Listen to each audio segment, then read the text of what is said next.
Singhania industries का owner ऋषि आज जूही पाठक की किस्मत तय कर रहा था। ऋषि ने जूही को ओपन ऑफर दिया था कि उसकी कंपनी का सारा लोन माफ हो जाएगा अगर वो ऋषि से शादी कर ले तो। जूही ने ऑफर का जवाब सोचने के लिए ऋषि से रिक्वेस्ट की। सर, मुझे 2 मिनट दीजिए, मुझे राहुल से बात करनी है। ऋषि ने परमिशन देते हुए कहा, सिर्फ 2 मिनट। जूही झट से उठ के केबिन के बाहर चली गई। अंदर विनय ऋषि को अपने डिसीजन पर दोबारा सोचने को कह रहा था। सर, आप इतनी जल्दी में इतना बड़ा डिसीजन क्यों ले रहे हैं? ऋषि थोड़ी देर बाहर खिड़की की तरफ देखता रहा और बोला, मैं मेरे बारे में चल रही सारी अफवाहों को अब दूर करके ही रहूंगा। अब मेरी लाइफ के सारे डिसीजन सिर्फ और सिर्फ मेरे होंगे। विनय इस वक्त ऋषि की आंखों में दिख रहे इस सैलाब को बस देखता ही रह गया। बाहर जूही ने राहुल को फोन पर सारी बात बता दी। राहुल कुछ देर सोचकर बोला, जूही, तुम बुरा मत मानना, मगर मेरा डिसीजन शायद तुम्हें थोड़ा अजीब लगेगा। जूही चुपचाप राहुल के डिसीजन का इंतजार कर रही थी। राहुल एकदम सीरियस होकर बोला, जूही, मेरे हिसाब से तुम्हें ऋषि सिंघानिया से कॉन्ट्रैक्ट मैरिज कर लेनी चाहिए। जूही की आंखें फटी रह गई। उसे लगा था उसका राहुल उसे शादी से मना कर देगा। जूही राहुल से पूछने लगी, लेकिन राहुल, अभी तुम ही तो कह रहे थे कि इस ऋषि से एंगेजमेंट करने वाली लड़कियां सरवाइव ही नहीं कर पाती, उन्हें कुछ ना कुछ हो जाता है, और अब तुम। राहुल जूही को समझाने लगा, देखो जूही, कॉर्पोरेट में लोग इमेज खराब करने के लिए ऐसी अफवाहें उड़ाते रहते हैं। यहाँ लोग लक को बहुत मानते हैं। इसका कोई लॉजिक नहीं कि ऋषि के रिलेशन में जाकर लड़कियां किसी न किसी एक्सीडेंट का शिकार हो जाती हैं ऋषि के बैड लक की वजह से। तुम इन सब में मत पड़ो। देखो ना, ऋषि से शादी के तुम्हें फायदे कितने हैं। पापा ने तुम्हारे नाम में कंपनी खोल दी, वो फिर से जिंदा हो जाएगी। तुम्हारा ऋषि की कम्युनिटी में उठना बैठना होगा तो तुम्हारा नेटवर्क कितना कमाल का बन जाएगा। और मेरी भी तो सोचो, मैं इतने टाइम से 3rd राउंड की फंडिंग ढूंढ रहा हूँ। तुम ऋषि से बोलना कि मेरी कंपनी में फंडिंग करा दो ना, तो मेरी कंपनी भी सॉर्टेड हो जाएगी। फिर उसने तुम्हें ना छूने का प्रॉमिस भी तो किया है। शादी के कुछ वक्त बाद जब सही लगे मेरे पास वापस आ जाना, फिर हम शादी कर लेंगे। हम इंटरनेट के ज़माने में जो ही, हम तो हर वक्त कनेक्टेड रहेंगे। कुछ भी प्रॉब्लम हो मुझे बता देना। बाकी। राहुल कुछ आगे बोलता, इससे पहले ही सेक्रेटरी विनय जूही के सामने खड़ा था। मिस जूही, बॉस आपका अंदर वेट कर रहे हैं। जूही ने फोन काट दिया। वो विनय के साथ केबिन में अंदर चली गई।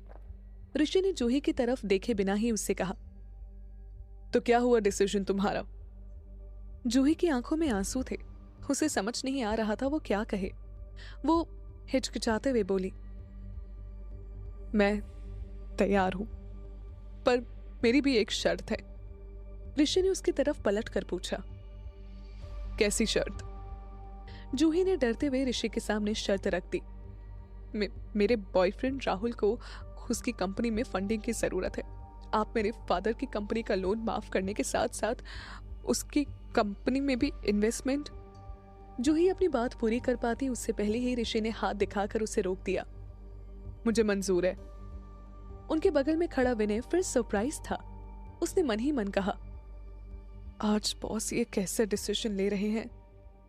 ऋषि सिंघानिया ने जूही को पूरी तरह नजरअंदाज करते हुए कहा, तुम्हारे फादर के लोन माफ करने और तुम्हारे बॉयफ्रेंड के इन्वेस्टमेंट के लिए पेपर रेडी हो जाएंगे।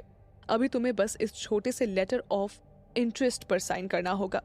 फाइनल एग्रीमेंट हम शादी के दिन साइन करेंगे। तभी प्रिंटर से आवाज आई और एक पेज बाहर आ गया। विनय ने पेपर लाकर जूही के सामने टेबल पर रख दिया। अब ऋषि से शादी करना जूही की मजबूरी बन गई थी। वो उसकी सारी शर्तें मान चुका था, लेकिन जूही का दिल इस अनहोनी के लिए मान नहीं रहा था। जूही की आंख में आंसू थे, उसके हाथ कांप रहे थे। उसे कुछ समझ नहीं आ रहा था कि क्या करे। उसे यह डर भी था कि कहीं ऋषि से शादी के बाद उसका भी वही अंजाम तो नहीं होगा जो बाकी लड़कियों का हुआ। जूही शायद अपने डेथ अग्रीमेंट पर साइन कर रही थी। जूही रोते हुए ऋषि से बोली, ठीक है, मैं साइन करने के लिए तैयार हूँ। ऋषि का असिस्टेंट विनय आगे बढ़ के जूही को पेन देने लगा। जूही को खोया हुआ देख ऋषि बेसब्री से बड़े ही रूखे हुए अंदाज में बोला, साइन प्लीज। ऋषि की आवाज सुनकर जूही अपने ख्यालों से बाहर आई और ऋषि को जवाब में बस हाँ में सर हिलाकर फिर वो उस पेपर को देखने लगी। ऋषि के सब्र का बांध अब टूट रहा था। ऋषि का असिस्टेंट विनय अपने बॉस को अच्छे से समझता था, इसीलिए उसने जूही को जल्दी साइन करने के लिए कहा। मैडम, इससे पहले कि सर को गुस्सा आ जाए और वो आपका लोन माफ करना कैंसिल करते, साइन कर दीजिए। ज्यादा सोच कर भी अब कोई फायदा नहीं। जूही ने अपने आंसू पोंछे और साइन कर दिए। साइन करते ही अपने होने वाले हस्बैंड को उसने नजर उठाकर देखा। देखने में ऋषि किसी से कम नहीं था, पर जूही का सच्चा प्यार राहुल था। वही राहुल जो इस डील के लिए जूही के ऋषि से शादी करने के इस डिसीजन को सही बता रहा था। ऋषि और जूही एक दूसरे को देख तो रहे थे, मानो एक दूसरे को पढ़ने की कोशिश कर रहे हो, पर ऋषि की आंखों में तो कोई जज्बात ही नहीं थे। वो एक कोल्ड पोकर फेस की परफेक्ट डेफिनेशन था। आज की इस कॉन्ट्रैक्ट मैरिज का यही पर्पस था। इस डील से राहुल को उसके बिजनेस के लिए इन्वेस्टमेंट मिल जाएगी और जूही अपने हक के करीब पहुंच सकेगी। पर लोग कहते हैं कि ऋषि पर कोई श्राप है, इसी वजह से उसकी पार्टनर्स के साथ ऐसा होता है। जूही भी ये बात अच्छे से जानती थी। वो सोच रही थी, मुझे आज से हर कदम फूंक फूंक कर रखना होगा, नहीं तो हो सकता है मेरा हाल भी बाकी लड़कियों जैसा हो। जूही डील साइन करके बस वहां से भाग जाना चाहती थी, कहीं दूर, मानो भागने से वो अपनी किस्मत से भाग सकेगी, इन सब से दूर, अपने राहुल के पास। अचानक जूही ने पेन उठाया और चुपचाप साइन कर दिए। ऋषि ने वो पेपर उठाकर जूही के साइन देखे। विनय ने जूही से पेन ले लिया। जूही इस वक्त राहुल की बाहों में होना चाहती थी। वो उससे सवाल करना चाहती थी, राहुल, तुम कैसे इतनी आसानी से मुझे किसी और का होने दे सकते हो? पर अभी जूही जहां राहुल से जवाब चाहती थी, वहीं राहुल का इतना प्रैक्टिकल आंसर जूही के दिल में चुभ रहा था। अचानक जूही ने फैसला किया कि इस वक्त वो राहुल को फेस नहीं करेगी। वो अभी अकेले रहना चाहती थी। उसने राहुल को मैसेज कर दिया, राहुल, मैं तुमसे मिलने कल आऊंगी, अभी मैं पापा के पास जा रही हूँ। जूही को उम्मीद थी कि इस बार तो राहुल उसे अपने पास आने के लिए बुलाएगा, अपनी बात समझाएगा, माफी मांगेगा, पर ऐसा कुछ नहीं हुआ। राहुल का बस एक छोटा सा मैसेज आया, ओके। यही सब सोचते सोचते जब जूही बिल्डिंग से बाहर निकली और वो टैक्सी करने के लिए आगे बढ़ी थी कि बिन मौसम बरसात ने उसका रास्ता रोक दिया। उसने मैप में देखा तो हॉस्पिटल के रास्ते में बहुत ज्यादा ट्रैफिक था।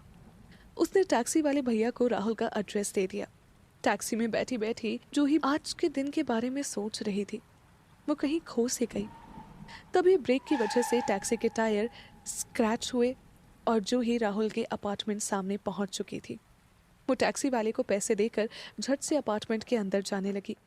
ये अपार्टमेंट जूही और राहुल ने मिलकर सजाया था। उसने राहुल के घर की चाबी अपने पर्स से निकाली और सीधा अंदर चली गई।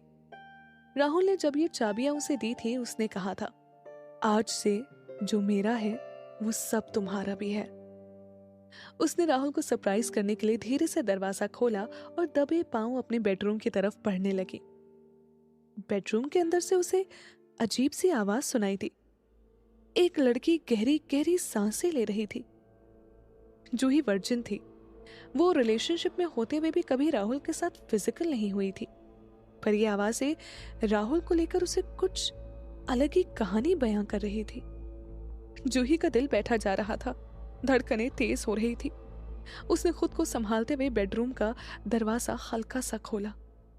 जो नजारा उसके सामने था वो खुद पर यकीन नहीं कर पाई। उसने दीवार से टिक कर खुद को किसी तरह खड़ा रखा। उसकी जिंदगी का आखिरी सहारा भी उसे उसके सामने धोखा दे रहा था। पूरा कमरा इस धोखे की दास्तां बयां कर रहा था। जमीन पर बिखरे हुए कपड़े, चादरें और बिस्तर पर लिपटे हुए दो जिस्म, उनकी गहरी सांसें और एक दूसरे को और ज्यादा ताकत लगाने के लिए उकसाते हुए लफ्ज, ये सब जूही के कानों में पिघलते हुए शीशे जैसा दर्द पैदा कर रहे थे। जूही का दिमाग सुन्न हो चुका था। तभी राहुल के साथ वाली लड़की ने राहुल से जूही के बारे में पूछा तो राहुल उस लड़की के ऊपर से हट गया। वो झल्ला उठा, उसका नाम मत लो, आई हेट हर। बस ये डील पूरी हो जाए तो उससे पीछा छूट जाएगा हमेशा हमेशा के लिए। राहुल की ये बातें सुनकर तो जूही को अपने कानों पर यकीन ही नहीं हुआ। वो राहुल जो उससे प्यार के बड़े बड़े दावे करता था, आज कह रहा था कि उससे नफरत करता है। जूही ने अपने मुंह पर हाथ रख लिया ताकि उसकी आवाज राहुल तक ना पहुंच जाए। वो दीवार से टिक कर सिसक सिसक कर रोने लगी।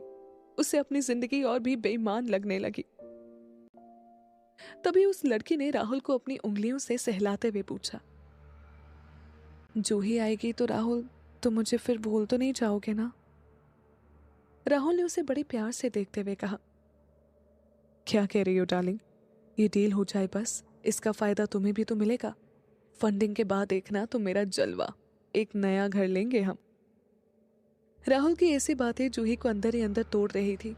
उसके जहन में सवाल आ रहे थे कि राहुल और उसके बीच का प्यार क्या कभी एक पल के लिए भी सच्चा था? जूही की हिम्मत नहीं थी कि अंदर जाकर वो उस लड़की का चेहरा देखे और उसे उसके राहुल से अलग कर दे। पर ये राहुल अब उसका नहीं रहा था। जूही बस दरवाजे पे खड़ी अपनी जिंदगी से सवाल कर रही थी।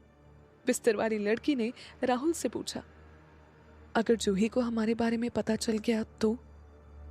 इस पर राहुल बड़े यकीन से बोला, बताया ना यार, वो आज डील साइन करने गई है, कल ही आएगी। मैंने उसे अपनी मुट्ठी में कर रखा है। You don't worry at all. Rahul की इस बात पर जूही सोच में पड़ गई। क्या किसी पर खुद से ज्यादा यकीन करना इतना बड़ा गुनाह है? भगवान, तू इसकी ये सजा दे रहा है मुझे। जूही को अपनी पूरी जिंदगी एक बेबुनियाद, झूठा और धोखेबाज सवाल लगने लगी। तभी बिस्तर पर लेटी लड़की की नजर दरवाजे के पास खड़ी जूही पर पड़ी। उसकी आंखें फटी की फटी रह गई। वो चौंक कर बोली, जूही?